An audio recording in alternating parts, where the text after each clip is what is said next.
അപ്പോൾ ബജറ്റിംഗ് ആണ് എൻ്റെ ഇത്. ഞാൻ ആ വിഷയത്തിലേക്ക് ഒന്നും കൂടി അതിലേക്ക് മാത്രം ഒതുങ്ങുകയാണ്. എന്ന് വെച്ചാൽ നമ്മെ സംബന്ധിച്ചിടത്തോളം നമുക്ക് വേണ്ടത് ഒന്ന് വീടാണ്. വീട് പ്രധാനപ്പെട്ട ഒരു കാര്യമാണ്. മറ്റൊന്ന് നമുക്ക് ക്ലോത്ത്സ് ആൻഡ് മറ്റ് നീഡ്സ് എന്ന് പറഞ്ഞ മറ്റുള്ള കാര്യങ്ങളാണ്. പിന്നൊന്ന് കുട്ടികളുടെ എഡ്യൂക്കേഷനാണ്. പിന്നൊന്ന് ഹെൽത്താണ്, കുട്ടികളുടെ ആരോഗ്യമാണ്. ഇന്നത്തെ കാലഘട്ടത്തിൽ അതും നമ്മൾ ശ്രദ്ധിക്കണം. കാരണം ഓരോ അസുഖങ്ങൾ ഇങ്ങനെ വന്നുകൊണ്ടിരിക്കുന്നു. പെട്ടെന്ന് ഹോസ്പിറ്റലിൽ പോകേണ്ടി വരുന്നു. അതിന് അൺഎക്സ്പെക്റ്റഡ് ആയിട്ട് ഒരുപാട് ചെലവുകൾ വരുന്നു. അപ്പൊ അതും കൂടി നമ്മൾ ഫാമിലി ബജറ്റിൽ ഇടേണ്ടതുണ്ട്. അള്ളാഹു നമുക്ക് അസുഖം തരാതിരിക്കട്ടെ എന്ന് പ്രാർത്ഥിക്കാം. അള്ളാഹുവിലേക്ക് നമുക്ക് തവക്കുലാക്കാം. തവക്കുലാക്കി മുന്നോട്ട് പോകുമ്പോൾ ഇൻഷാ അല്ലാഹ് നമ്മുടെ മക്കൾക്ക് അസുഖം ഇല്ലാതെ പടച്ചോൻ തന്നെ കാത്തോളും. ഞാനിത് അത്ര ഒരു ഇതായിട്ട് അങ്ങനെ പറയല്ല. എന്നാലും തവക്കുലാക്കുമ്പോൾ അതുണ്ടാകും ഇൻഷാ അല്ലാഹ്. നമ്മൾ അമ്മാ ബിനിഅമത്തി റബ്ബിക ഫഹദ്ദിസ് എന്നൊക്കെ പറയണല്ലോ. അതായത് അള്ളാഹു നമുക്ക് തന്ന അനുഗ്രഹങ്ങളെ എടുത്തു പറയണമെന്ന്. ഇതിൽ ഒരു അസുഖവും വരാത്ത ഇഷ്ടം പോലെ മക്കളുള്ള ആൾക്കാർ ഈ കൂട്ടത്തിൽ ഇരിക്കുന്നു. മക്കൾ 4 പേരുണ്ടായിട്ട് ഇതുവരെ ഒരു അസുഖമോ അഡ്മിറ്റോ ആക്കാതെ എത്രയോ രക്ഷിതാക്കൾ ഈ കൂട്ടത്തിൽ ഇരിക്കുന്നുണ്ടാവും. ദീനെന്ന് പറഞ്ഞിട്ടുണ്ടെങ്കിൽ നന്ദി കൂടിയാണ്. ദീനെന്ന് പറഞ്ഞാൽ നന്ദിയാണ്, നന്ദി കാണിക്കലാണ്. ഞാനൊന്ന് ചോദിച്ചോട്ടെ, കൊറോണ കഴിഞ്ഞിട്ട് ഇതാ വീണ്ടും കൊറോണ വരുന്നുണ്ട് എന്ന് കേൾക്കുന്നു.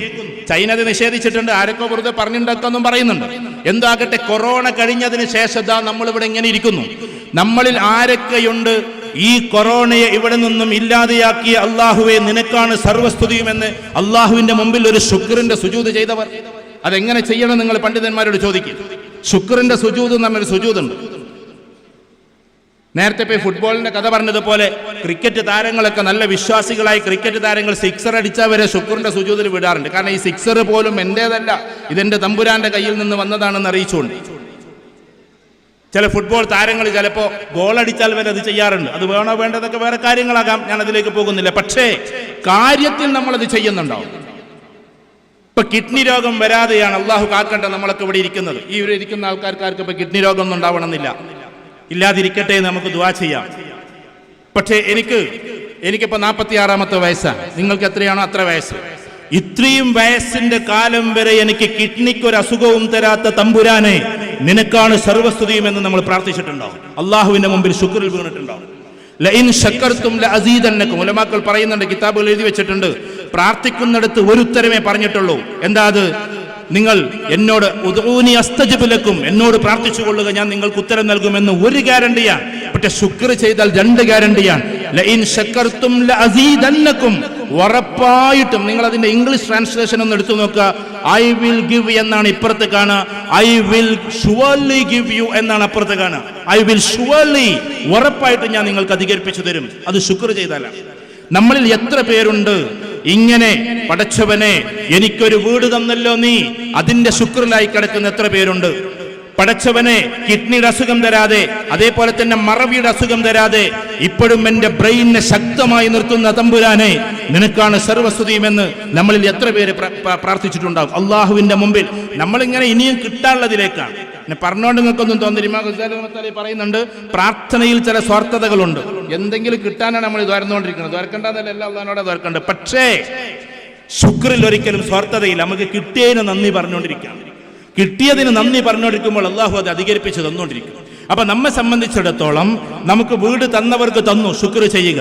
എന്നാൽ പ്ലാനിങ്ങിന്റെ ഭാഗമായി ഇപ്പൊ ഉദാഹരണത്തിന് എനിക്ക് മാസത്തിൽ 25,000 രൂപ ഉണ്ടെങ്കിൽ അതിന്റെ മാസത്തിലെ ചെലവ് 15,000 രൂപയാണെങ്കിൽ 10,000 രൂപ മിച്ചം വെച്ചാൽ ഒരു വർഷം കൊണ്ടുണ്ടാകുന്ന 1,20,000 രൂപയാണ്.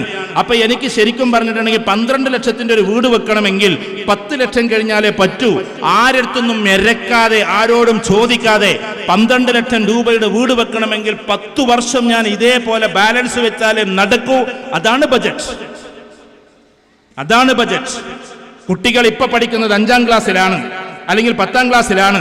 അവനെ ഇന്നതുപോലെ എത്തിക്കണം. ഉദാഹരണത്തിന് മെഡിക്കൽ അവനെ ഇന്നടത്ത് എത്തിക്കണം, അല്ലെങ്കിൽ എഞ്ചിനീയറിംഗിൽ ഇന്നടത്ത് എത്തിക്കണം. അപ്പൊ മെഡിക്കലിലേക്ക് സാധാരണ ലെവലിൽ അവന് എൻട്രൻസ് കിട്ടിയാൽ തന്നെ ഫീസ് ഇന്നതാണ്. അപ്പൊ ആ ഫീസ് ഞാൻ അടക്കണമെങ്കിൽ ഇത്ര മാസം ഇത്രയായിട്ട് ഞാൻ മാറ്റിവെക്കേണ്ടതുണ്ട് എന്നതാണ്. ഇനി ബജറ്റിന്റെ മറ്റൊരു ഭാഗം പറഞ്ഞുതരാം.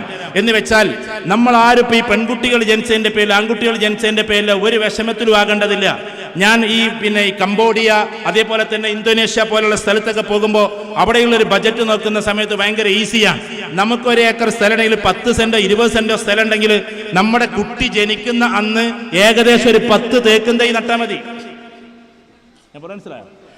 ഒരു തേക്കിന്റെ വളർച്ച എന്ന് പറഞ്ഞാൽ 20 വർഷമാണ്. 20 വർഷം കൊണ്ട് ഏറ്റവും ടോപ്പ് റേഞ്ചിൽ ആ തേക്കെത്തും.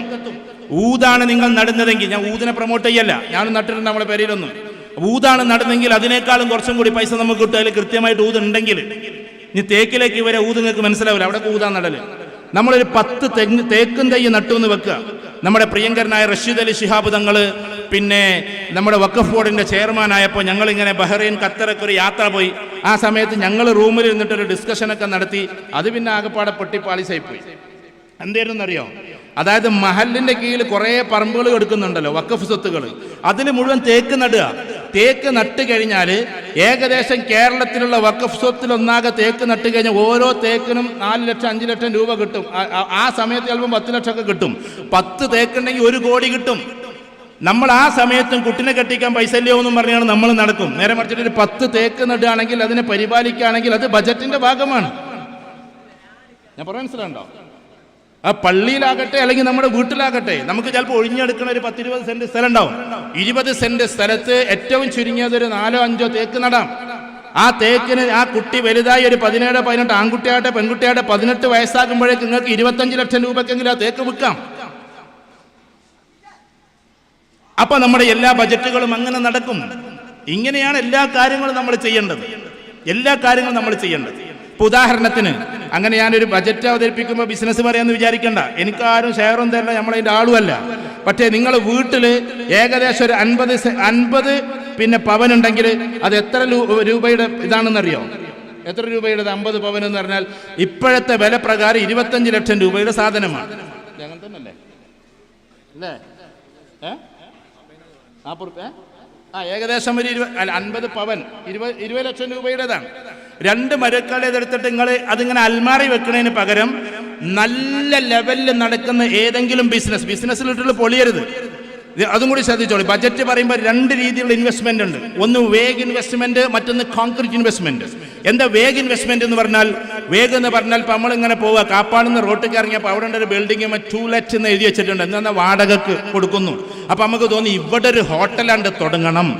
ഞാൻ ഗൾഫുകാരോടും കൂടിയാണ് പറഞ്ഞത്. ഗൾഫുകാരുടെ മുഴുവൻ പൈസയും പോണത് എങ്ങനെ 20 കൊല്ലം അധ്വാനിച്ചിട്ട് ആ പാവ ഒരു 30 ലക്ഷം ഉറുപ്പ്യ ഉണ്ടാക്കും. ബാക്കിയൊക്കെ ആ 30 ലക്ഷം ഉറുപ്പ്യ ഒരു ഹോട്ടൽ തുടങ്ങിയിട്ടാണ് പോണത്. ആ പോണത് 30 ലക്ഷം ഉറുപ്പ്യ അല്ല, അയാളുടെ 20 കൊല്ലത്തെ അധ്വാനം. ഗൾഫുകാർ ഏറ്റവും കൂടുതൽ ചെയ്യുന്ന ചതി ഇതാണ്. അതുകൊണ്ടാണ് കേരളത്തിലെ ബജറ്റ് പറയുമ്പോൾ 80-85% ആളുകളും അവനവന്റെ പൈസ കൊണ്ടുപോയി കുഴിച്ചിടുന്നത് വേഗ് ഇൻവെസ്റ്റ്മെന്റിലാണ്. എന്നാണ് നമുക്ക് സ്വന്തമായിട്ട് ലാൻഡ് ഉണ്ടാവില്ല, സ്വന്തമായിട്ട് ബിൽഡിംഗ് ഉണ്ടാവില്ല. ആരുടെയോ ബിൽഡിംഗ് കൊണ്ടുപോയിട്ട് അങ്ങോട്ട് തള്ളും. ആരുടെയോ ബിൽഡിംഗ് പോയിട്ട് ഞാനൊരു ഇതേമാതിരി തന്നെ ഒരു ഡിസ്പ്യൂട്ടിൽ പങ്കെടുത്തപ്പോൾ 16 കോടിയോളം രൂപ ഏതോ ഒരു ടൗണിലെ ബിൽഡിംഗ്, ഇന്ന ടൗൺ എന്ന് പറഞ്ഞില്ല, ഇന്ന പ്രൊജക്റ്റ് ഒന്നും പറഞ്ഞില്ല, 16 കോടി രൂപ ആരാന്റെ ബിൽഡിംഗ് പോയിട്ട് എക്സ്റ്റീരിയറും ഇന്റീരിയറും ചെയ്തിട്ട് വലിയ ഹോസ്പിറ്റൽ തുടങ്ങിയിരിക്കുകയാണ്. ഈ 16 കോടി എങ്ങനെ മുതലാക്കും? അതുകൊണ്ട് അവനവന്റെ പറമ്പ്, അവനവന്റെ ലാൻഡിൽ അവനവന്റെ ബിൽഡിംഗ് ആയിട്ട് തുടങ്ങിയാൽ അതിലിനി പ്രൊജക്ട് നടന്നില്ലെങ്കിലും എന്താകും? സംഭവങ്ങളൊക്കെ നടക്കും. ഇതേപോലെ വ്യക്തമായി അധികം പൈസ ഇറക്കാത്ത ഏതെങ്കിലും ബിസിനസ് ഉണ്ടെങ്കിൽ അതിലിറക്കിയാൽ നിങ്ങൾ ഈ പറയുന്ന സാമ്പത്തിക സുസ്ഥിതി എന്ന് പറഞ്ഞ കുറച്ചും കൂടി ഉഷാറിലേക്ക് പോകും. ഇനി വളരെ ശ്രദ്ധിച്ചോളൂ. ഞാനിപ്പോ ഇത് പറയുന്നത് കാപ്പാട് നിന്നിട്ടാണ്. ഇദ്ദേഹം തൊടുപുഴയിലാണ്. അതിന്റെ അപ്പുറത്ത് അങ്ങോട്ട് പോയി കഴിഞ്ഞാൽ അവിടെ കോട്ടയം എന്ന് പറഞ്ഞൊരു ജില്ലയുണ്ട്. ആ കോട്ടയം ജില്ല ഉടനാട് കഴിഞ്ഞാൽ തന്നെയാണത്. കോട്ടയം ജില്ലയിൽ ഇപ്പൊ എനിക്ക് മറ്റന്നാ പരിപാടി എവിടെയാണ്? കോട്ടയം ജില്ലയിൽ അല്ലെങ്കിൽ അതുപോലെയുള്ള ജില്ലയിൽ പോയാൽ അവിടുത്തെ സ്ത്രീകൾ, ഞാൻ ഇവിടുത്തെ മുസ്ലിം സ്ത്രീകളോട് പ്രത്യേകിച്ച് പറഞ്ഞത്, അവിടുത്തെ സ്ത്രീകള് എന്ത് ചെയ്യും? ഭർത്താക്കന്മാര് അയച്ചു കൊടുക്കുന്ന പൈസയിൽ നിന്ന് മാസത്തിൽ 5000 റുപ്യ കൂടിയിട്ട് ഒരു കുറിയിൽ ചേരും. കുറി എന്ന് പറഞ്ഞാൽ പലിശ ഒന്നുമല്ല, എന്ന് പറഞ്ഞാൽ കൊടുക്കണ പൈസ കണ്ട് തരിക എന്നുള്ളതാണ് കുറി. പലിശയുള്ളതിൽ ചേരരുത്. അപ്പൊ ആ കുറിക്ക് ചേരും. എന്നിട്ട് അത് കിട്ടുന്ന ചിലപ്പോൾ അത് 2 ലക്ഷം രൂപ ഉണ്ടാവും കിട്ടുന്നത്. ആ 2 ലക്ഷം രൂപ കൊടുത്തിട്ട് എവിടെയെങ്കിലും ഒരു 4 സെന്റ് ഭൂമി വാങ്ങിയിടും. എന്നിട്ട് എന്ത് ചെയ്യുന്ന 4 കൊല്ലം കഴിഞ്ഞാൽ അത് വിൽക്കുമ്പോഴേക്ക് ചിലപ്പോൾ അതെന്താവും? ഒരു 10 ലക്ഷം രൂപ ആയിട്ടുണ്ടാവും. ആ 10 ലക്ഷം രൂപ കൊടുത്തിട്ട് പിന്നൊരു ഭൂമി വാങ്ങിയിടും. ഞാൻ റിയൽ എസ്റ്റേറ്റ് നടത്തണം എന്നല്ല പറഞ്ഞത്. അവിടുത്തെ സ്ത്രീകളുടെ ഏറ്റവും നല്ല ഇത് അവരെ വാഴ്ത്തിക്കൊണ്ടാണ് ഞാൻ പറഞ്ഞത്. എന്നിട്ട് ഈ ഭർത്താക്കന്മാർ 20 കൊല്ലം കഴിഞ്ഞ് ഗൾഫിൽ നിന്ന് വീട്ടിലേക്ക് തിരിച്ചെത്തുമ്പോൾ ഇവർ തിരിച്ച് കയ്യിൽ കൊടുക്കുന്നത് 1 കോടി രൂപയാണ്, അല്ലെങ്കിൽ 50 ലക്ഷം രൂപയാണ്. നമ്മളെ ആളുകൾക്ക് അത് മനസ്സിലാവില്ല. നമ്മൾ എന്ത് ചെയ്യുമെന്ന് പറഞ്ഞാൽ പുയ്യാപ്പിളക്ക് വിളിക്കപ്പെടുന്നു. നമ്മൾ പുയ്യാപ്പിളന്ന് തന്നെയല്ലേ പറയാം? അതെ, പുയ്യാപ്പിളക്ക് വിളിക്കാൻ. നിങ്ങൾ കഴിഞ്ഞ മാസം അയച്ചെന്ന് 25,000 കഴിഞ്ഞ് ഇപ്പൊ 10,000 റുപ്യ കടാണ്. ചുരുക്കി പറഞ്ഞാൽ എന്താ വാങ്ങേണ്ടതെന്ന് അറിയില്ല, എങ്ങനെ വാങ്ങേണ്ടതെന്ന് അറിയില്ല. ഒരു കല്യാണത്തിന് പോകുമ്പോൾ ഒരു ഡ്രസ്സ്, ഇപ്പുറത്ത് പോകുമ്പോൾ വേറെ ഡ്രസ്സ്, അവിടെ പോകുമ്പോൾ വേറെ ഡ്രസ്സ്, ഇങ്ങനെ ആവലൻ്റെ ഒരു തരം കാപ്പട്യമാണ്. ഞാൻ അങ്ങനെ പറഞ്ഞുകൊണ്ട് നിങ്ങൾക്കൊന്നും തോന്നരുത് കേട്ടോ. നമ്മളെ ഡ്രസ് കോഡ് ഇങ്ങനെ ഇടയ്ക്കിടയ്ക്ക് നല്ല കുപ്പായ ഇതൊക്കെ ഇടുന്നവർ മോശമെന്നല്ല പറഞ്ഞത്. ഒരേ ഡ്രസ് കോഡാണ് ലോകത്തിൽ ഏറ്റവും കൂടുതൽ ടോപ്പായ ആൾക്കാർ സ്വീകരിക്കുന്നത്. എന്തപ്പോൾ സ്ത്രീകൾക്കും അങ്ങനെ ആയി എന്ന് വിചാരിച്ചാൽ പല ഡ്രസ്സുകൾ വാങ്ങിക്കോ, പക്ഷെ കടം വാങ്ങിയിട്ട് എന്തിനാണ് നമ്മളത് ചെയ്യുന്നത്?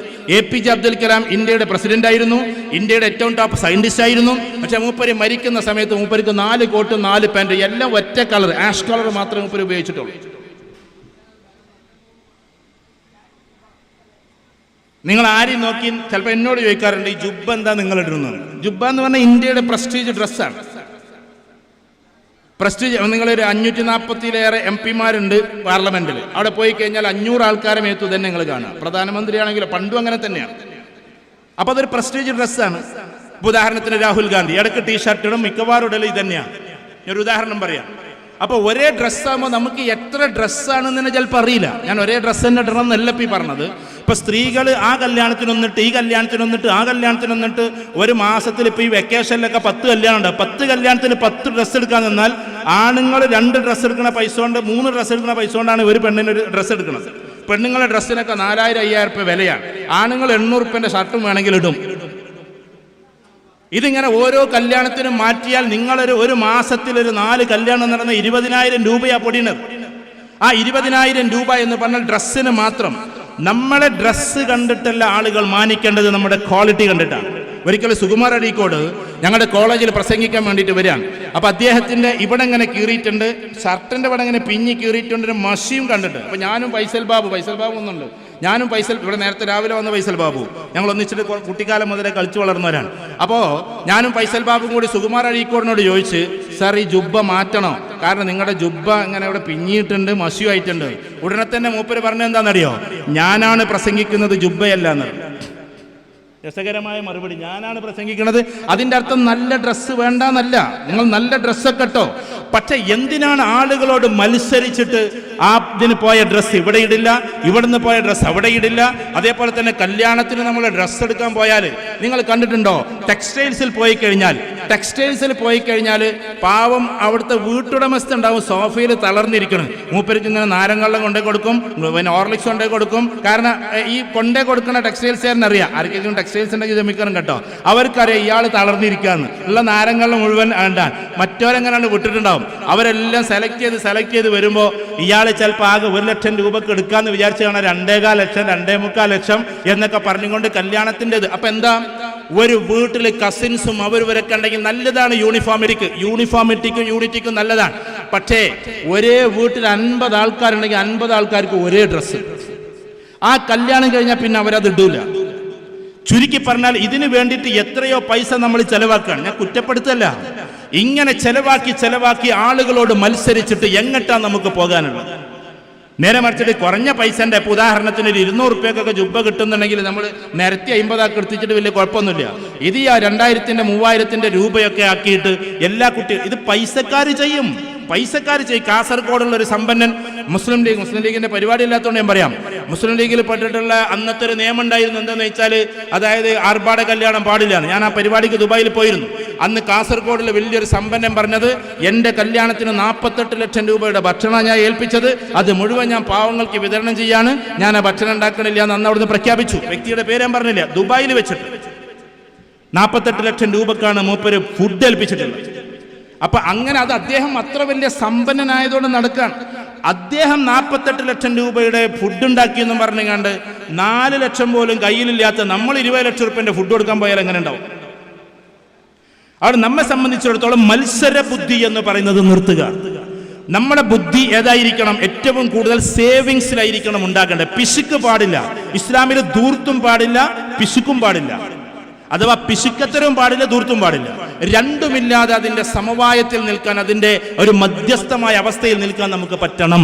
അവിടെ നമ്മൾ ലക്ഷ്യം വെക്കേണ്ടത് നമ്മളിൽ എത്ര ഇൻവെസ്റ്റ് ചെയ്യുന്നു എന്നതാണ്. ഈ ലോകത്തിൽ ഏറ്റവും കൂടുതൽ ഇൻവെസ്റ്റ് ചെയ്യേണ്ടത് കാറിനോ വീടിനോ ഒന്നിനുമല്ല, നമ്മളിൽ എത്ര ഇൻവെസ്റ്റ് ചെയ്യുന്നു. ഫോർ എക്സാമ്പിൾ, നിങ്ങൾ ബിസിനസ്സുകാരാണോ, IIM-ന്റെ ഒരു കോഴ്സ് ചെയ്യാൻ ഒരു പക്ഷെ 1 ലക്ഷം രൂപ വരും. അത് കൊടുത്തിട്ട് IIM-ന്റെ കോഴ്സ് നിങ്ങൾ ചെയ്യണം. കാരണം എന്താണെന്നറിയോ, ആ കോഴ്സ് ചെയ്യുന്നതിലൂടെ നിങ്ങളുടെ ബിസിനസ്സിനെ കൂടുതൽ ഉയർത്താൻ നിങ്ങൾക്ക് പറ്റും.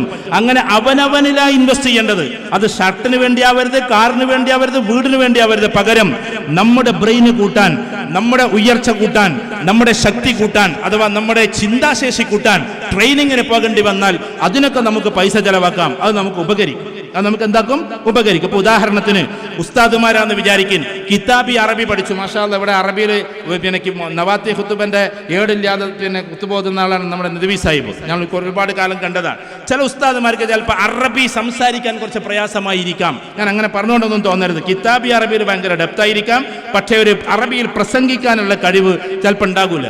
അപ്പൊ അങ്ങനെ വരുന്ന സമയത്ത് അറബി പഠിക്കാൻ വേണ്ടിയിട്ട് 1-2 മാസം സംസാരശേഷിയുടെ അറബി പഠിക്കാൻ വേണ്ടിയിട്ട് അവർ ചിലപ്പോൾ ഒരു 20,000-25,000 രൂപ ചെലവാക്കേണ്ടി വന്നാൽ അതിനുവേണ്ടി പോകണമെങ്കിൽ പോകണം. എത്ര പൈസ ഇല്ലെങ്കിൽ ഉണ്ടാക്കിയിട്ട് പോകണം എന്നാണ് ഞാൻ പറയാം. കാരണം അറബിയിൽ തന്നെ ക്ലാസ് എടുക്കണം. നദ്വ അതിന്റെ വലിയ നദ്വിയാണ്. നദ്വിന്റെ പ്രത്യേകത എന്താണെന്ന് പറഞ്ഞാൽ അറബിയിലാണ് സത്യത്തിൽ അവിടെ ക്ലാസ് എടുക്കുന്നത് ഒരു ബാച്ച്. അതുകൊണ്ട് അറബി കൂടുതൽ സംസാരിക്കുന്ന കുട്ടികളായിട്ട് അവർ ഇറങ്ങാൻ. അപ്പൊ അങ്ങനെ നമ്മൾ ചെലവാക്കണം എന്നല്ലാതെ നമ്മുടെ വസ്തുക്കൾക്ക് വേണ്ടിയിട്ട്, മെറ്റീരിയൽസിന് വേണ്ടിയിട്ട് ആകരുത് നമ്മൾ ചെലവാക്കുന്നത്. അപ്പൊ നമ്മുടെ ബജറ്റ് എന്ന് പറഞ്ഞിട്ടുണ്ടെങ്കിൽ നമ്മുടെ വീട് വളരെ ശ്രദ്ധിക്കുക. നമ്മൾ വീട് വെക്കുമ്പോൾ നമ്മുടെ കയ്യിൽ എത്രയാണ് പൈസയുള്ളത് അതിന്റെ മാക്സിമം 1/4 കൊണ്ട് വീട് വെക്കാവൂ. ഇതൊരു ഉപദേശമല്ല, ഒരു നിർദ്ദേശം മാത്രമാണ്. എന്ന് വെച്ചാൽ നമ്മുടെ കയ്യിൽ 1 കോടി രൂപയുണ്ടെങ്കിലാണ് നമ്മൾ 25 ലക്ഷം രൂപയുടെ വീട് വെക്കേണ്ടത്. ബാക്കി 75 ലക്ഷവും റീഇൻവെസ്റ്റ്മെന്റ് ആണ്. വീട്ടിൽ ഇൻവെസ്റ്റ് ചെയ്യാൻ നമുക്ക് കിട്ടൂല. പകരം നമ്മൾ വേറെ ഏതിലെങ്കിലും കൊണ്ടുപോയിട്ട് ഇൻവെസ്റ്റ് ചെയ്യണം.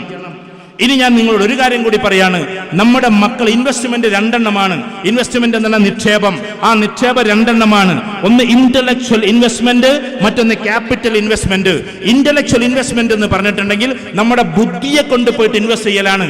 ബുദ്ധി ഇൻവെസ്റ്റ് ചെയ്യുന്നവർക്ക് അധികം സാമ്പത്തികം വേണ്ട ബിസിനസ് ചെയ്യാൻ. അവനൊരു ടോപ്പ് പ്രൊജക്ട് ഉണ്ടാക്കി കൊടുത്താൽ 1000-കണക്കിന് ആളുകളുണ്ട് ഫണ്ട് ഇറക്കാൻ. അതുകൊണ്ട് അവൻ അതിന്റെ ഒരു നിശ്ചിത ശതമാനം തീരുമാനിക്കണം. അപ്പൊ നമ്മൾ എന്താ ചെയ്യേണ്ടേ? നമ്മുടെ കുട്ടികളുടെ വിദ്യാഭ്യാസത്തിനും അവരുടെ ഇന്റലക്ച്വൽ കപ്പാസിറ്റി കൂട്ടാനും അവർക്ക് സ്ട്രെങ്ത് കൂട്ടാനുമുള്ള സാധനമാണ് നമ്മൾ ചെലവഴിക്കേണ്ടത്. നമ്മുടെ കുട്ടികളിലാണ് നമ്മൾ ചെലവഴിക്കേണ്ടത്. ഇത് നമ്മൾ മക്കളെ കെട്ടിക്കാൻ 10 ലക്ഷം രൂപ ചെലവാക്കുന്നു, പെൺമക്കളെ കെട്ടിക്കാൻ. എന്നാൽ ആൺകുട്ടികൾക്ക് കല്യാണം കഴിക്കാൻ നമ്മളൊന്നും ചെലവാക്കുക. അപ്പൊ ആൺകുട്ടികളെ പഠിപ്പിക്കുക എന്നത് നമ്മുടെ ഉത്തരവാദിത്തമാണ്.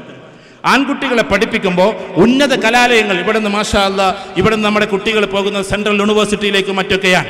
ഇനി ഞാൻ പറയും, ഇവിടുന്ന് അങ്ങനെ ഉണ്ടാവും. ഷാഹിദൊക്കെ നേതൃത്വം കൊടുക്കുന്നത് കൊണ്ട് അങ്ങനെ ഉണ്ടാകട്ടെ എന്ന് നമ്മൾ പ്രാർത്ഥിക്കുന്നു. എന്ന് വെച്ചാൽ കാംബ്രിഡ്ജ്, ഓക്സ്ഫോർഡ് പോലെയുള്ള ഉന്നത കലാലയങ്ങൾ നമ്മുടെ കുട്ടികൾ പോയി പഠിക്കണം എന്നതാണ്. അപ്പൊ അതിന് ചിലപ്പോൾ കുറച്ച് എക്സ്പെൻസ് ഒക്കെ വരുമായിരിക്കാം. അതിന് വേണ്ടിയിട്ടുള്ള ബജറ്റാണ് നമ്മൾ കാണേണ്ടത്.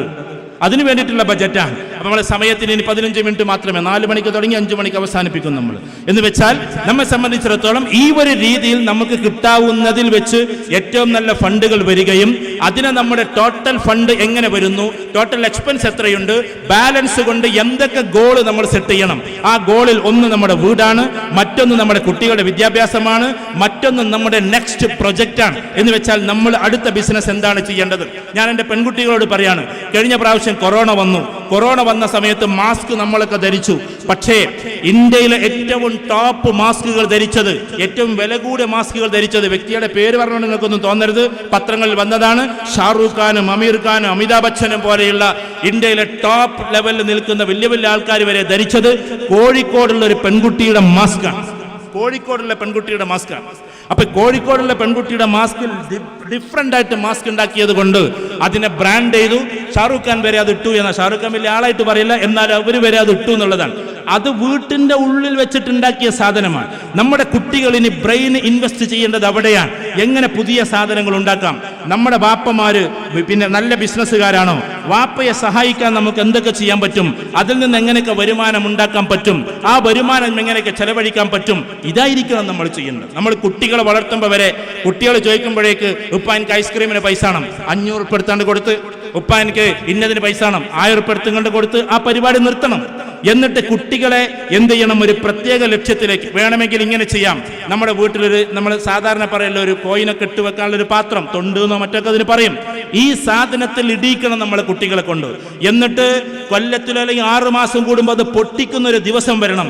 ആ പൊട്ടിക്കുന്ന ദിവസത്തിൽ അവന് ഉമ്മക്കൊരു പർദ്ദ വാങ്ങിച്ചു കൊടുക്കുന്ന, അതേമാതിരി അനുജത്തിക്ക് ഒരു കളിപ്പാട്ടം വാങ്ങിച്ചു കൊടുക്കുന്ന കൾച്ചറിലേക്ക് നമ്മുടെ കുട്ടികളെ എത്തിക്കണം. കാരണം അതും ബജറ്റിന്റെ ഭാഗമാണ്. നമ്മുടെ കുട്ടികൾ അനാവശ്യമായി സമ്പത്ത് ചെലവഴിക്കുന്ന അവസ്ഥ ഉണ്ടാകരുത്. അതിനുവേണ്ടി കുട്ടികളെ നമ്മൾ അങ്ങനെ ക്ലിയർലി കൊണ്ടുവരണം. പിന്നെ നമ്മുടെ കുട്ടികൾക്ക് കൊടുക്കേണ്ടത്, നമ്മുടെ കുട്ടികൾ എന്ത് ചെയ്യണമെന്ന് പറഞ്ഞാൽ, നമ്മുടെ വീട്ടിൽ എന്തെങ്കിലും ഒരു ജോലി ചെയ്യുന്നുവെങ്കിൽ കൂലി കൊടുക്കണം എന്നല്ല നമ്മൾ പറഞ്ഞത്, ഇടയ്ക്കൊരു ഗിഫ്റ്റായിട്ട് കാര്യങ്ങൾ കൊടുക്കണം. ഉദാഹരണത്തിന് നമ്മൾ നാട്ടിൽ ചെയ്യുന്ന ഒരു ചെറിയ പരിപാടിയുണ്ട്. 10-30 കുട്ടികളെയും കൊണ്ട് കടപ്പുറത്തേക്ക് കുളിക്കാൻ വേണ്ടിയിട്ട് പോകും, ചെറിയ മക്കൾ. ആ മക്കൾക്ക് പോകുന്ന സമയത്ത് നമ്മൾ ഓട്ട മത്സരം നടത്തും. കടപ്പുറത്ത് ഓട്ട മത്സരം നടത്തിയിട്ട് അതിൽ 50 രൂപ 100 രൂപയൊക്കെ സമ്മാനം കൊടുക്കും. അങ്ങനെ 100 രൂപ മാക്സിമം, 50 രൂപയൊക്കെ സമ്മാനം. അവർക്ക് സമ്മാനം കിട്ടിയ വകയായി എന്നിട്ട് തിരിച്ചു വരുമ്പോൾ ഐസ്ക്രീം ഷോപ്പിൽ കയറും, അവർക്ക് ഐസ്ക്രീമൊക്കെ വാങ്ങിച്ചു കൊടുക്കും. നമുക്കല്ല ലാഭമായി. അല്ലെങ്കിൽ ഇവരായിട്ട് പോയാലേ 30 കുട്ടികൾക്ക് ഇത് വാങ്ങിച്ചു കൊടുക്കണം. 3000 രൂപ നമ്മളിത് ചിലവാകും. എന്നാൽ അത് അവർക്ക് സമ്മാനം കൊടുത്ത് അവരെ കൊണ്ട് ഓട്ട മത്സരം നടത്തിച്ച് 2 മണിക്കൂർ മത്സരങ്ങളൊക്കെ കഴിഞ്ഞ് തിരിച്ചു വരുന്ന സമയത്ത് അവർക്ക് സമ്മാനമായിട്ട് ഐസ്ക്രീം വാങ്ങിച്ചു കൊടുക്കണം. ഇങ്ങനെ കുട്ടികളെ ഒരു പ്രത്യേക കാര്യം ചെയ്താൽ സമ്മാനം വാങ്ങിക്കുന്ന രീതിയിലാണ് നമ്മൾ കാര്യങ്ങൾ കൊടുക്കേണ്ടത്. ഫ്രീ ആയിട്ട് പൈസകൾ കൊടുക്കല്ലേ.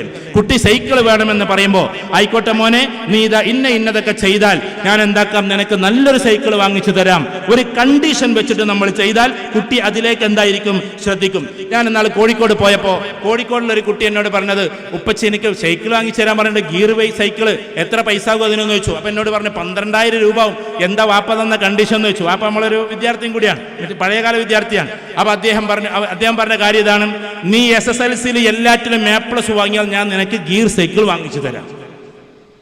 ഇങ്ങനെ കണ്ടീഷൻ വെച്ചിട്ട്, എല്ലാറ്റിലും കണ്ടീഷൻ വെക്കരുത്, എന്നാലും കണ്ടീഷൻ വെച്ചിട്ട് മുന്നോട്ട് പോകണം. അപ്പൊ ചുരുക്കി പറഞ്ഞാൽ, ഭാവിയിൽ നമ്മുടെ ഗോളുകൾ, നമ്മൾ ഏതൊക്കെ ബിസിനസ് തുടങ്ങണം, ബിസിനസ് ചെറിയ രീതിയിൽ എങ്ങനെ തുടങ്ങണം, വലിയ രീതിയിൽ എങ്ങനെ തുടങ്ങാം, അത് നമുക്ക് ബജറ്റ് ഉണ്ടെങ്കിൽ എങ്ങനെയൊക്കെ ചെയ്യണം, ഇങ്ങനെ നമ്മൾ കൂടി ഇവരെ സഹായിക്കുന്ന ആളുകളാകണം. ഫോർ എക്സാമ്പിൾ, നിങ്ങളിപ്പോൾ പെൺകുട്ടികളാകട്ടെ ആൺകുട്ടികളാകട്ടെ, ചില കമ്പനികളിൽ ഡാറ്റ എൻട്രി എന്ന് പറയുന്ന ഒരു സംഭവമുണ്ട്. ഡാറ്റ എൻട്രി നിങ്ങളെ വീട്ടിൽ കമ്പ്യൂട്ടർ ഉപയോഗിക്കാൻ 3 പെൺകുട്ടികൾക്ക് അറിയുമെങ്കിൽ ഏറ്റവും ചുരുങ്ങിയ നിങ്ങൾ ടോപ്പ് കമ്പനിക്ക് ഡാറ്റ എൻട്രി ചെയ്തു കൊടുത്താൽ 20,000-25,000 രൂപ ഒരു ശമ്പളം തരും. അത് നമ്മൾ വീട്ടിലിരുന്ന് ചെയ്താൽ മതി. നിങ്ങൾ അവരും കാണൂല, അവർ നമ്മളെയും കാണൂല. ഡാറ്റ എൻട്രിയുമായി ബന്ധപ്പെട്ടുള്ള ജോലി നിങ്ങൾക്ക് വേണമെങ്കിൽ പ്രവേശിക്കാം. 3 പെൺകുട്ടികൾ വീട്ടിലെങ്കിൽ 75,000 രൂപ ശമ്പളം തരും. നല്ല നല്ല കമ്പനികൾ അതിന് വേണ്ടിയിട്ട് കാത്തിക്കുക. പക്ഷെ എന്താ വേണ്ടത്? സ്പീഡ് ടൈപ്പിംഗ് വേണം, നല്ല ലാംഗ്വേജ് വേണം. ഇത് രണ്ടും പഠിപ്പിച്ചു കൊടുത്താൽ നമുക്ക് വീട്ടിൽ തന്നെ ഒതുങ്ങിക്കൂടാം. വീട്ടിൽ നമ്മൾ ജോലിയും കുട്ടികളെ നോക്കലും അതിൻ്റെ കൂട്ടത്തിൽ 2-3 മണിക്കൂർ ഇതിനു വേണ്ടി ചെലവഴിക്കാം. ഇങ്ങനെ വ്യത്യസ്ത വരുമാനങ്ങൾ, വ്യത്യസ്ത രീതിയിലുള്ള ചെലവഴിക്കലുകൾ എല്ലാം കടന്നു വരുമ്പോഴാണ് നമ്മുടെ വീട് ബജറ്റിൽ ഒതുങ്ങി നിൽക്കുക. ദയവ് ചെയ്ത് നമ്മൾ ഇവിടെ ഒരു ബിരിയാണി ഉണ്ടാക്കി, അവിടെ കബ്സ ഉണ്ടാക്കി, അവിടെ അതേപോലെ തന്നെ ആട് ബിരിയാണി ഉണ്ടാക്കി, അതൊരു മുതലാളിയുടെ വീട്ടിൽ ഉണ്ടാക്കി എന്ന് വിചാരിച്ചിട്ട് നമ്മളതെല്ലാം കൂടി നമ്മുടെ വീട്ടിലേക്ക് വലിച്ചിഴച്ചു കൊണ്ടുവരുന്ന മത്സരാർത്ഥിയായി നമ്മൾ മാറരുത് ഒരിക്കലും. വിവാഹവേളയിൽ, വിവാഹത്തിന്റെ ചടങ്ങിൽ ഒരിക്കലും നമ്മൾ വലിയ നേരെ ഓപ്പോസിറ്റ് ആകണം. നന്നായിട്ടുള്ള ആളുകൾ തന്നെ മറ്റുള്ളവർക്ക് മാതൃകയാക്കി നിന്നു കൊടുക്കാൻ പറ്റണം. ഇങ്ങനെ വ്യത്യസ്തമായ ഭാഗങ്ങളിലൂടെ നമ്മുടെ ബജറ്റിനെ വളരെ ഷോർട്ടാക്കി പറയുന്നു. ആദ്യം നമ്മുടെ വരുമാനത്തെ കണക്കൂട്ടുക, ചെലവുകൾ എത്ര വരുന്ന കണക്കൂട്ടുക, ഇൻ ബിറ്റ്വീൻ അതിൻ്റെ ഉള്ളിൽ എത്ര പൈസ ഉണ്ടെന്ന് നോക്കുക. ആ പൈസയെ നമ്മളൊരു ഗോളിലേക്ക് കൊണ്ടുപോവുക. ഗോൾ എന്ന് പറഞ്ഞിട്ടുണ്ടെങ്കിൽ കുട്ടികളുടെ വിദ്യാഭ്യാസം, അവരുടെ ഹെൽത്ത്, അതേപോലെ തന്നെ നമ്മുടെ വീട്. അത് കഴിഞ്ഞാൽ പിന്നെ നെക്സ്റ്റ്, വാട്ട്സ് നെക്സ്റ്റ്, അഥവാ അടുത്ത നമ്മുടെ സ്റ്റെപ്പ് എന്താണ്? ഉദാഹരണത്തിന് ജോലി ചെയ്യുന്ന ആളുകൾ ചെറുതായിട്ട് എന്തെങ്കിലും ഒരു ബിസിനസ് തുടങ്ങുക. അതിന് നിങ്ങൾ റിച്ച് ഡാഡ് പുവർ ഡാഡ് എന്ന് പറയുന്ന ഒരു പുസ്തകമുണ്ട്. ആ പുസ്തകം ആർക്കെങ്കിലും കഴിയുന്നവർ വായിച്ചോ. അതിൽ 4 ഭാഗങ്ങൾ പറയുന്നുണ്ട്. ജോലി എന്ന് പറഞ്ഞാൽ ഏറ്റവും താഴെയുള്ളതാണ്. അതിൻ്റെ മുകളിൽ എന്താണുള്ളത്? സെൽഫ് എംപ്ലോയ്മെന്റ്, അഥവാ നമ്മൾ തന്നെ ഒരു കടയോ ഷോപ്പോ തുടങ്ങലാണ്. അതിൻ്റെ മുകളിൽ ബിസിനസ് ആണ്. അതിൻ്റെ മുകളിൽ ഇൻവെസ്റ്റർ ആകലാണ്. അഥവാ ഇൻവെസ്റ്റർ ആകണമെങ്കിൽ ആദ്യം നമ്മൾ ഏൺ ചെയ്യണം എന്നതാണ്. 4ാമത്തെ കാറ്റഗറിയാണ് ഇൻവെസ്റ്റർ. ഇൻവെസ്റ്റർ ആവുക എന്ന് പറഞ്ഞാൽ നമ്മളടുത്ത് സാമ്പത്തിക മിച്ചം വെച്ച് നല്ല കാര്യത്തിൽ നമ്മൾ ഉപയോഗിച്ച് അതിൽ നിന്ന് വരുമാനമുണ്ടാക്കുന്ന സാധനങ്ങൾ ഉണ്ടാക്കലാണ്. ഇന്ന് നമ്മുടെ അവസ്ഥ എന്താണെന്ന് വെച്ചാൽ, ഉള്ള കടങ്ങൾ മുഴുവൻ വരുത്തി പിന്നെ ഇടക്കിടക്ക് ഈ ആഭരണം അങ്ങോട്ടും ഇങ്ങോട്ടൊക്കെ ആക്കുക. ആരെങ്കിലും ജ്വല്ലറിക്കാരുണ്ടെങ്കിൽ ക്ഷമിക്കണം കേട്ടോ. 1 ഗ്രാമിന് വരെ എല്ലാവരും വിലയിടാൻ. 1 ഗ്രാമിൽ ആരും പണിയെടുക്കണില്ല. പിന്നെ അതിന്റെ തേമാനം എന്ന് പറയുന്ന സാധനം, നമ്മൾ ഇതിനെപ്പറ്റി കുറച്ചൊക്കെ അറിയുന്ന ഒരാളാണ്. അതിന്റെ അടിയിലൊരു കറുപ്പ് ഷീറ്റ് ഇടും, ആ ഷീറ്റിക്കാണ് ഇതിന്റെ തേമാനൊക്കെ പോണത്. ഈ തേമാനം, അതേപോലെ തന്നെ എന്താ പറയാ, ഈ ഗ്രാമിന്റെ പണിക്കൂലി എന്നൊക്കെ പറഞ്ഞിട്ട് അതാണ് ജ്വല്ലറിക്കാരുടെ ലാഭം. അവരത് ചെയ്യുന്നവരെ കൃത്യമായി നമ്മളോട് പറയുന്നു അത് ഹലാലൊക്കെ തന്നെയാണ്. കാരണം അവർ പറഞ്ഞിട്ടാണ് വാങ്ങിക്കുന്നത് 5%, 10% എന്നൊക്കെ. ഇതിലെന്താ സംഭവിക്കുന്നത്? നിങ്ങൾ ഈ വള മാറ്റാൻ വേണ്ടി അങ്ങോട്ട് കൊണ്ടുപോകണം. അത് സാധാരണ സ്വർണത്തിന്റെ വില ഇങ്ങോട്ട് വാങ്ങിക്കണം. ഞാൻ ഇന്നാള് ഇതേപോലെ തന്നെ ഉണ്ടായതൊരു, എൻ്റെ വൈഫ് എന്നോട് പറഞ്ഞൊരു കാര്യം എന്താണെന്ന് വെച്ചാൽ, അങ്ങോട്ട് 2 പവന്റെ വള കൊടുക്കണം, ഇങ്ങോട്ട് 1.5 പവൻ വാങ്ങണം, എന്നിട്ട് പൈസ പിന്നെ അങ്ങനെ കൊടുക്കണം. ഇതെന്ത് മാജിക്കാണ്! ഇടയ്ക്കിടയ്ക്ക് ആഭരണം മാറ്റണം എന്ന് തോന്നുക. ആ മാറ്റാൻ വേണ്ടിയിട്ട് നമ്മളിങ്ങനെ പോവുക. അവിടെ ഒരു ആയുഷുവിൻ്റെ കയ്യുമ്പോൾ ഇന്ന വള കണ്ടിരുന്നു, ആ വള എനിക്കും വേണമെന്ന് തോന്നുക. ഇവിടെ ഒരു മാല കണ്ടിരുന്നു, അത് എനിക്കും വേണമെന്ന് തോന്നുക. അതിൻ്റെ ആവശ്യമില്ല. ഇപ്പം ഏറ്റവും നല്ല രീതി എന്താണെന്ന് വെച്ചാൽ, പഴയ കുമ്മത്തും കൊടലാരൊക്കെ ഉണ്ടെങ്കിൽ അത് ഇടലാണ് ഇപ്പോൾ ഫാഷൻ. 10-30-40 കൊല്ലം മുമ്പുള്ള സാധനം കുമ്മത്ത് കൊടലാരെന്നൊക്കെ പറഞ്ഞാൽ കാസർഗോട്ട് ഇട്ടിൻ്റെ സാധനമാണ്. അപ്പം അതൊക്കെയാണ് പലരും ഇട്ട് നടക്കുന്നത്. പണ്ടത്തൊക്കെ തിരിച്ചു വരും. അപ്പോൾ പാൻ്റെ പഴയ വട്ടത്തിൽ പോലും വന്നു തുടങ്ങിയിട്ടുണ്ട്. വീട് എന്ന് പറഞ്ഞാൽ പഴയ രീതിയിൽ വെക്കലാണ്. അതുകൊണ്ട് ദയവ് ചെയ്തിട്ട് ഈ മാറ്റലുകൾ, അതേമാതിരി തന്നെ വസ്ത്രങ്ങൾ ധാരാളമായി എടുക്കലുകൾ, പിന്നെ ഷോപ്പിംഗ്, പുറത്തു പോകാതിരിക്കുക ഏറ്റവും നല്ലത്. കച്ചവടക്കാരുണ്ടെങ്കിൽ ക്ഷമിക്കാനുണ്ട്. ഒരു ഷോപ്പിങ്ങിന് 10,000 രൂപ പൊടിച്ചിട്ട് നമ്മളുണ്ട് പോരുള്ളൂ. ഇതെവിടുന്ന ഈ പൈസ കിട്ടുന്നുണ്ടോ? പിന്നെ ആണുങ്ങളോട് എനിക്കൊരു വാക്ക്, നാടൻ വർത്താനം നിങ്ങൾക്ക് തോന്നരുത്. നിങ്ങൾ എത്ര ബജറ്റിലാണ് പോകുന്നത് ദയവ് ചെയ്ത് നിങ്ങൾ പറയണം. പണ്ടത്തെ കാലത്ത് ആൾ പറയാറുണ്ട്, ശമ്പളം എത്രയെന്നും പറയരുത്, വയസ്സ് എത്രയെന്ന് പെണ്ണുങ്ങളും പറയില്ല, ശമ്പളം എത്രയെന്ന് ആണുങ്ങളും പറയില്ല എന്നാണ്. നമ്മൾ ഈ ജാട പിടിച്ച് നടക്കേണ്ട ഒരു കാര്യമില്ല. മോളെ, എനിക്ക് മാസത്തിൽ ഇത്ര വരുമാനമേ ഉള്ളൂ, അതുകൊണ്ട് ഇത്ര ചെലവിൽ നീ കഴിയണം, അതിൽ ഇത്ര ബാക്കി വെച്ചാൽ നല്ലത് എന്ന്. ഞാൻ കുറച്ചും കൂടി അപ്പുറത്ത് കോട്ടയത്തേരെ പറഞ്ഞതുപോലെ, ഭാവിയിൽ ഈ സാധു 20 കൊല്ലം കഴിഞ്ഞിട്ട് നാട്ടിലേക്ക് എത്തുമ്പോൾ നിങ്ങൾ 50 ലക്ഷം രൂപയെങ്കിലും അങ്ങോട്ട് കൊടുക്കുന്നൊരവസ്ഥ വേണം. അല്ലാതെ പോരാൻ നേരത്ത് 28 കൊല്ലം കഴിഞ്ഞിട്ട് ഭർത്താവ് വീട്ടിലേക്ക് വരാൻ നിൽക്കാൻ, വീട്ടിലേക്ക് ഒരു ഫോൺ വിളി, വയ്യ മോളെ, എനിക്ക് ഊരവേദന തുടങ്ങി, കാൽമുട്ട് വേദനയോട് നിൽക്കാൻ വയ്യ, ഞാൻ ക്യാൻസലാക്കുകയാണെന്ന് പറയുമ്പോൾ, നിങ്ങൾ എങ്ങോട്ട് വരണേ? ഇവിടെ 15 ലക്ഷം രൂപ കടാണ്, ഇങ്ങോട്ട് വരണ്ട എന്ന് പറഞ്ഞ് ആ സാധുവിൻ്റെ ഊരവേദനയും കാലുവേദനയും ഒന്നും ഒരു കാരണമാക്കാതെ വീണ്ടും അവിടെ തന്നെ നിൽക്കുന്നെന്ന് പറയുന്നതിന് പകരം, നിങ്ങൾ ധൈര്യമായിട്ട് വാ, ഞാനിവിടെ എല്ലാം തയ്യാറാക്കി വെച്ചിട്ടുണ്ട് എന്ന സസ്പെൻസാണ് നിങ്ങൾ കൊടുക്കേണ്ടത്. നിങ്ങൾ ഇതൊക്കെ ചെയ്തത് മൂപ്പരോട് പറയൊന്നും വേണ്ട. അതൊക്കെ കഴിഞ്ഞിട്ട് ഇങ്ങനെ അദ്ദേഹം വരുന്ന സമയത്ത് എവിടെയെങ്കിലും ഒന്ന് ഇൻവെസ്റ്റ് ചെയ്യാൻ നിങ്ങളായിരിക്കണം ബജറ്റിലൂടെ മുന്നോട്ട് പോകേണ്ടത്. അതിന് എക്സ്പെൻസിന്, ചെലവിനെ ചുരുക്കുക. കുട്ടികൾക്ക് വേണമെങ്കിൽ നിങ്ങൾ മിഠായിയൊക്കെ വാങ്ങിച്ചു കൊടുത്തോ, പക്ഷെ അതിൻ്റെ ഹെൽത്തിലേക്ക് ഞാൻ പോണില്ല. എന്നും നിങ്ങളിത് വാങ്ങിച്ചു കൊടുത്താൽ അധികകാലം കുട്ടികൾ ഉണ്ടാവില്ല എന്ന് പറയാണ്. കാരണം ചോക്ലേറ്റുകൾ ഏതുമാകട്ടെ, അതിലെ ഏറ്റവും മെയിൻ കണ്ടന്റ് എന്ന് പറഞ്ഞിട്ടുണ്ടെങ്കിൽ അത് പഞ്ചസാരയും ഇതൊക്കെ തന്നെയാണ്. പിന്നെ കുറെ മിക്സ്ഡ് പൗഡേഴ്സാണ്. ഇതൊക്കെ കുറെ കൂടുതൽ കാലങ്ങൾ കുട്ടികളെ കഴിച്ചാൽ, അടിക്കടി കഴിച്ചാൽ, ഇപ്പൊ ചെറിയ മക്കൾക്ക് വരെ കിഡ്നി രോഗമാണ്, ചെറിയ കുട്ടികൾക്ക് വരെ ക്യാൻസറാണ്. നിങ്ങൾ ജസ്റ്റ് ഒന്ന് പോകണം. തിരുവനന്തപുരം RCC റീജിയണൽ ക്യാൻസർ സെന്ററിൽ എൻ്റെ മുമ്പിലിരുന്ന കുട്ടികളെ എനിക്ക് ഓർമ്മയുണ്ട്, അവരുടെ ഉമ്മമാർ ഓർമ്മയുണ്ട്. CS സെന്ററിൽ ക്ലാസ് എടുക്കുമ്പോൾ ആ സമയത്ത് ഒരു വല്യമ്മ വന്നിട്ട് പറഞ്ഞത് എന്താണെന്നറിയോ? ഒരു കുട്ടി തളർന്ന് കിടക്കുക, ക്യാൻസർ വന്നിട്ട്, ഇതൊന്നും മരിച്ചു കിട്ടാൻ ഉസ്താദേ നിങ്ങൾ ദ്വാരക്കോ എന്നതാണ്. ഇങ്ങനെ കൊച്ചു കുട്ടികൾക്ക് പ്രയാസമേറുന്ന രീതിയിൽ എന്തൊക്കെയോ വാങ്ങിച്ചു കൊടുത്ത്, എന്തൊക്കെയോ ജങ്ക് ഫുഡുകൾ കൊടുത്ത് നമ്മുടെ കുട്ടികളെ കൊലക്ക് കൊടുക്കല്ലേ. ആ കുട്ടികൾക്കറിയില്ല. രാവിലെ എഴുന്നേറ്റാൽ, ഞാൻ എവിടെ സൂചിപ്പിച്ചിട്ടുണ്ട്, ആദ്യം കുട്ടികൾക്ക് വേണ്ടത് വെള്ളമാണ്. ഇതിൽ എത്ര പേരുണ്ട് സ്വന്തം മക്കൾക്ക് എഴുന്നേറ്റിട്ട് കൊണ്ട് വന്നിട്ട് മദ്രസയ്ക്ക് പോകുന്നതിന് മുമ്പ് ഒരു ഗ്ലാസ് വെള്ളം കുടിപ്പിക്കുന്നവർ? കാരണം ഏകദേശം 7 മണിക്കൂർ 8 മണിക്കൂർ ഈ കുട്ടി കിടന്നുറങ്ങിയിട്ട് അവന്റെ കിഡ്നി ആവശ്യപ്പെടുന്നത് വെള്ളം വേണമെന്നാണ്. എന്നിട്ട് നമ്മൾ കൊടുക്കുന്നത് കട്ടൻ ചായയാണ്. രാവിലെ ഒരു ഗ്ലാസ് വെള്ളം കുടിപ്പിക്കുക എന്നത് ആ കുട്ടിയോട് ചെയ്യാവുന്ന ഏറ്റവും വലിയ കടമയാണ്. കുട്ടികൾക്ക് കിഡ്നി ഫെയിലർ ആകുന്നു, ക്യാൻസർ, ഏർലി ക്യാൻസർ എന്ന് പറയുന്ന സാധനം വരുന്നു. അതേപോലെ തന്നെ ക്യാൻസറിൽ തന്നെ ഏറ്റവും സ്ട്രോങ് ആയിട്ടുള്ള ഈ ബ്ലഡ് ക്യാൻസർ ഏറ്റവും കൂടുതൽ വരുന്നത് കുട്ടികൾക്കാണ്. ഇതൊക്കെ നമ്മുടെ അശ്രദ്ധകളാണ്. അതിന് നമ്മുടെ ബജറ്റുമായി വലിയ ബന്ധമുണ്ട്. കാരണം കുട്ടികൾക്ക് ആഴ്ചയിൽ ഒരു ദിവസം മാത്രമേ ചോക്ലേറ്റ് കൊടുക്കാവൂ, ആഴ്ചയിൽ ഒരു ദിവസമേ ഈ ഐസ്ക്രീം കൊടുക്കാവൂ, ഒരു ദിവസമേ ജങ്ക് ഫുഡ് എന്ന് പറയുന്ന മന്തിയും സാധനം കൊടുക്കാവൂ എന്നാണ് തീരുമാനിച്ചാൽ മതി. അല്ലാതെ എല്ലാ ദിവസത്തിലും ഇത് വാങ്ങിക്കൊടുക്കുമ്പോൾ ഒന്ന് കുട്ടികളെ നമ്മൾ കൊന്നുകൊണ്ടിരിക്കുകയാണ്, നമ്മുടെ ജീവിതം നശിച്ചുകൊണ്ടിരിക്കുകയാണ്. ആരോഗ്യം നമ്മുടെ കുടുംബത്തിലെ ഒരാൾക്ക് നഷ്ടപ്പെട്ടാൽ അതും കൊണ്ട് നമ്മൾ താങ്ങിപ്പോകേണ്ടി വരും. നമ്മുടെ ഒരു കുട്ടിക്ക് കിഡ്നി ഫെയിലിയർ ആയാൽ മതി, നമ്മുടെ എല്ലാ സന്തോഷവും അവിടെ നിൽക്കും.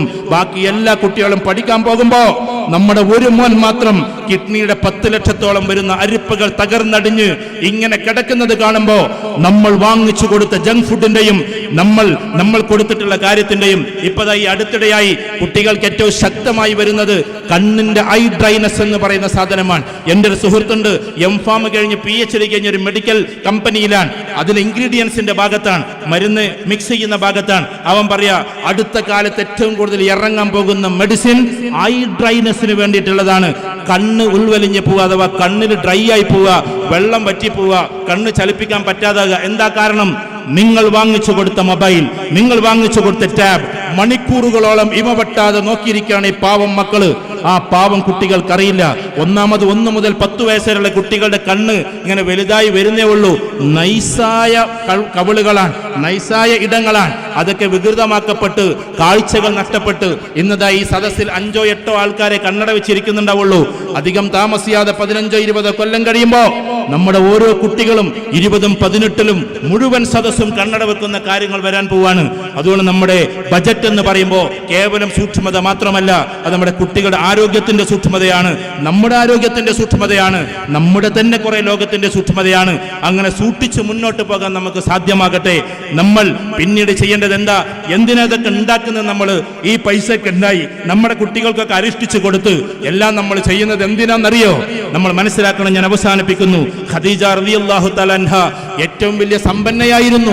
സമ്പന്ന എന്ന് പറഞ്ഞാൽ ഏകദേശം മദീനയുടെ ഒരു വലിയ ഭാഗം തന്നെ അവരുടെ കച്ചവട കേന്ദ്രമായിരുന്നു. പക്ഷേ ആ സമ്പത്ത് മുഴുവനും കൊടുത്തിട്ടും റസൂലുള്ളാഹി സ്വല്ലല്ലാഹു അലൈഹി വസല്ലം അവസാനം ദരിദ്രനെ പോലെയാണ് ഈ ലോകത്ത് നിന്ന് വിട പറഞ്ഞു പോയത്. കാരണം ആ സമ്പത്തൊന്നും തന്നിലേക്കല്ല ഉപയോഗിച്ചത്, അത് സമൂഹത്തിലേക്കാണ് ഉപയോഗിച്ചത് എന്നതാണ്. അതുകൊണ്ട് ഇതുപോലെ നമ്മുടെ കുട്ടികൾക്ക് ഇതൊക്കെ വാങ്ങിച്ചു കൊടുത്ത് അവർ അപകടത്തിലേക്ക് കൊണ്ടുപോകുന്നതിന് പകരം അവർക്ക് ടാബ് മാറ്റി പിന്നെയും ടാബ് മാറ്റി പിന്നെയും ടാബ് മാറ്റി 6 വയസ്സാകുമ്പോഴേക്ക് 6 ടാബ് ഉപയോഗിച്ചിട്ടുണ്ടാവും നമ്മുടെ കുട്ടികൾ. അങ്ങനെ മാറ്റുന്നതിന് പകരം അതിൽ നിന്ന് ഒരു ടാബിന്റെ പൈസ ഒരു 5000 രൂപയുണ്ടല്ലോ, നമ്മൾ നമ്മുടെ മദ്രസക്ക്, നമ്മുടെ പള്ളിക്ക്, മറ്റുള്ള കാര്യത്തിന് കൊടുത്താൽ എന്നേക്കുമായി അത് അവിടെ നിലനിൽക്കുക തന്നെ ചെയ്യുമെന്നതാണ്. എനിക്ക് നല്ല ഓർമ്മയുണ്ട്. ഞങ്ങളുടെ മഹല്ലിന്റെ തൊട്ടപ്പുറത്തെ മഹല്ല്, ആ മഹല്ലില് മാത്രം പൈസ എടുത്തിട്ട് കയറ്റുന്ന പള്ളിയാണ്. ഞാൻ അവിടുത്തെ പ്രസിഡന്റിനോട് ചോദിച്ചു, ഞങ്ങളടുത്ത് നിന്ന് എന്തെങ്കിലുമൊക്കെ, ഞാൻ ആ ഭാഗത്ത് നിന്ന് വിവാഹം കഴിച്ചത്, അതുകൊണ്ട് ഞാൻ ചോദിച്ചു, പിന്നെ എന്തെങ്കിലും നിങ്ങളൊന്ന് ഞങ്ങളടുത്ത് നിന്ന് സ്വീകരിക്കോ? ഇല്ല, വേറൊരു മഹല്ലേരടുത്ത് നിന്ന് സ്വീകരിക്കുന്നില്ല. ഞങ്ങളെ മഹല്ലേരനെ മൊത്തത്തിൽ എടുക്കുന്നത് 3.5 കോടി ബജറ്റിൽ നടക്കുന്ന പള്ളിയാണ്. ഞാൻ ചോദിച്ചു, ആരാപ്പതൊക്കെ എടുക്കാന്ന്? ഞങ്ങളുടെ പെണ്ണുങ്ങളുണ്ടല്ലോ അവിടെ എന്നാണ് അദ്ദേഹം മറുപടി പറഞ്ഞത്. എന്താ കാര്യം എന്നറിയോ? അന്ന് സയ്യിദ് ഹൈദർ അലി ശിഹാബ് തങ്ങൾ ജീവിച്ചിരിക്കുന്ന കാലമാണ്. നാളെ പള്ളി വെള്ളിയാഴ്ച ഉദ്ഘാടനം ചെയ്യാൻ പോവാൻ. എന്നാൽ വ്യാഴാഴ്ച ദിവസം എല്ലാ സ്ത്രീകൾക്കും വരാൻ അനുവാദം ഉണ്ടായിരുന്നു. എൻ്റെ വേണ്ടപ്പെട്ടവര് പറയാണ്, ഞങ്ങളിങ്ങനെ ജസ്റ്റ് ഇങ്ങനെ നോക്കുമ്പോ ഓരോ തൂണും പിടിച്ച് കരയുന്നുണ്ട് ഓരോ സ്ത്രീകളും, ഓരോ കല്ലിന്റെ ഭാഗം പിടിച്ച് കരയുന്നുണ്ട് ഓരോ സ്ത്രീകളും. എന്തിനാണെന്നറിയോ? ഈ കല്ലായിരിക്കാം ഒരു പക്ഷേ എന്റെ കമ്മലയുടേത്, ഈ കല്ലായിരിക്കാം ഒരു പക്ഷേ എന്റെ തൂണിൻ്റെത്, ഈ തൂണ് നിൽക്കുന്നത് ഞാൻ കൊടുത്ത് ചെയിന കൊണ്ടായിരിക്കാം. അങ്ങനെ തങ്ങളുടെ ആഭരണത്തിന്റെ കുറച്ച് അംശം മാത്രം കൊടുത്തിട്ടാണ് അത്രയും വലിയ സംഭവം ഉണ്ടായതെങ്കിൽ എന്റെ പ്രിയപ്പെട്ട ഈ നാട്ടുകാരോട് ഞാൻ ഒരിക്കലും പിരിവിനെ കുറിച്ച് എന്റെ പ്രസംഗത്തിൽ പറയാറേയില്ല. പക്ഷേ ഈ ഒരു പ്രസ്ഥാനത്തിന് വേണ്ടി, ഒരു സ്ഥാപനത്തിന് വേണ്ടി പറഞ്ഞുകൊള്ളട്ടെ, ഷാഹിദിനെ പോലെയുള്ള, അതേപോലെ തന്നെ പ്രിയപ്പെട്ട നമ്മുടെ ഇവിടെ ഇരിക്കുന്ന സഹോദരങ്ങളെ പോലെയുള്ള ആളുകളെ വാർത്തെടുത്തൊരു ക്യാമ്പസ് എന്ന നിലക്ക് എന്നെന്നും നമ്മൾ മരിച്ചു മയ്യത്ത് നമ്മുടെ മണ്ണിനോടായി ചേരുമ്പോ ബാക്കി നിൽക്കാൻ ചിലതുണ്ടാകണം. ഇങ്ങനെ മയ്യത്ത് കൊണ്ടുപോകുമ്പോ ഞാൻ ഇത്ര ഐസ്ക്രീം കഴിച്ചിട്ടുണ്ട് എന്ന് എന്റെ മക്കൾ പറയൂല, ഞാൻ ഇത്രയൊക്കെ ടാബ് ഉപയോഗിച്ചിട്ടുണ്ടെന്ന് ആരും പറയൂല. പക്ഷേ ഇതിലൂടെ നമ്മുടെ മയ്യത്ത് കടന്നു പോകുന്ന ഒരു കാലഘട്ടം ഉണ്ടാകും. അന്ന് ഓരോ മണൽത്തരികൾ പോലും വിളിച്ചു പറയണം, ഇദ്ദേഹം ഒരു ദീനി സ്നേഹിയായിരുന്നു, ഇതിനു വേണ്ടി എല്ലാം ചെയ്തിരുന്നു, പള്ളിക്ക് വേണ്ടി, മദ്രസയ്ക്ക് വേണ്ടി ഇന്നതൊക്കെ ചെയ്തിരുന്നു എന്ന് പറയുന്ന, നമ്മളെ കുറിച്ച് സാക്ഷ്യപ്പെടുത്തുന്ന ഒരവസ്ഥയിലേക്ക് നമ്മൾ കടന്നു പോകണമെന്നാണ്. അങ്ങനെ നമ്മുടെ മയ്യത്ത് പോകുമ്പോ സന്തോഷത്തോടെ കടന്നു പോകാനാണ്. ഇവിടെയുള്ള ഓരോ കാര്യങ്ങളും ചെയ്തിട്ട് കമ്മിറ്റിക്കാർക്ക് ചെയ്യാനല്ല, ഷാഹിദിനെ പോലുള്ള ആളുകൾക്ക് ചെയ്യാനല്ല. അവരൊക്കെ വലിയ ഉയരങ്ങളിലെത്തിയ ഉദ്യോഗസ്ഥന്മാരാണ്. എന്നാൽ അത് നമുക്ക് വേണ്ടിയിട്ട് തന്നെയുള്ളതാണ്. ഓഡിറ്റോറിയം പറയുമ്പോ, മറ്റുള്ള കാര്യങ്ങൾ പറയുമ്പോ ഒരു വിമുഖതയും കൂടാതെ അത് നൽകാൻ നമുക്ക് പറ്റണമെന്നതാണ്. സ്ക്വയർ ഫീറ്റ് ആണ് പറയുന്നതെങ്കിൽ അത് പറയാൻ നമുക്ക് പറ്റണം. വേറെന്താണ് ആവശ്യപ്പെടുന്നതെങ്കിൽ അത് ചെയ്യാൻ പറ്റണം. ബജറ്റ് അങ്ങനെ ചുരുക്കിയിട്ട് ഇതിലേക്ക് ഉണ്ടാകണമെന്നല്ല ഞാൻ പറയുന്നത്. ബജറ്റ് വളരെ ശ്രദ്ധിക്കണേ. മക്കളെ ധാരാളിയാക്കരുതേ. നമ്മുടെ കിനാബുകൾക്കനുസരിച്ച് നമ്മൾ ജീവിതം ഉണ്ടാക്കരുതേ.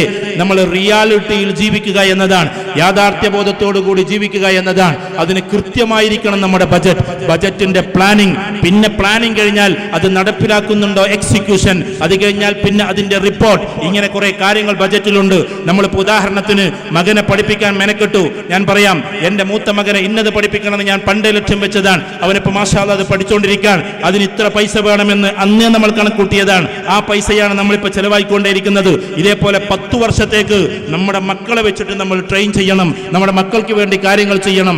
കടം വരാതെ, ഒരു നയാ പൈസ പോലും കടം വരാതെ സൂക്ഷിക്കാൻ നമുക്ക് സാധിക്കണമെന്നതാണ്. അങ്ങനെ അതിമനോഹരമായ ഒരു ജീവിതം കെട്ടിപ്പടുക്കണമെങ്കിൽ നമ്മൾ അഹങ്കാരത്തെയും നമ്മൾ വലിയ വലിയ കിനാബുകളെയും ഭയങ്കരമായ തനിയാവർത്തനങ്ങളെയും ഒഴിവാക്കി ജീവിതത്തെ സരളമാക്കുക, ജീവിതത്തെ സുന്ദരമാക്കുക, അതീവ ജാഗ്രതയോടെ മുന്നോട്ട് കൊണ്ടുപോവുക. ഞാൻ ഒന്നുകൂടി പറയട്ടെ, നിങ്ങൾക്ക് ബജറ്റിന്റെ മുകളിലേക്ക് കയറണമെങ്കിൽ ഞാൻ നേരത്തെ പറഞ്ഞതുപോലെ ചില വൃക്ഷങ്ങൾ നട്ടിട്ടെങ്കിലും നമ്മുടെ ജീവിതത്തെ പുഷ്ടിപ്പെടുത്താൻ നമുക്ക് സാധ്യമാകട്ടെ. മിച്ചം വെച്ചിട്ട് അതിൽ നിന്നുള്ള മിച്ചം കൊണ്ട് കുറിയിൽ പോലെയുള്ള സാധനങ്ങളിൽ ചേർന്ന് അതിനൊരു അസറ്റാക്കി മാറ്റാൻ നമുക്ക് സാധിക്കട്ടെ. അങ്ങനെ എന്നെങ്കിലും നമ്മളെ ഭർത്താക്കന്മാരൊക്കെ തിരിച്ചു വരുമ്പോ അവരെ സന്തോഷിപ്പിക്കുന്ന ഭാര്യമാരായി, മക്കളായി നമ്മൾ മാറട്ടെ എന്ന പ്രാർത്ഥനയോടെ ഈ ബജറ്റ് എന്ന് പറയുന്ന കാര്യം ഇവിടെ അവസാനിപ്പിക്കുന്നു. 4 മണിക്ക് തുടങ്ങി കൃത്യം 5 മണി. അസ്സലാമു അലൈക്കും വറഹ്മത്തുള്ളാഹി വബറകാതുഹു.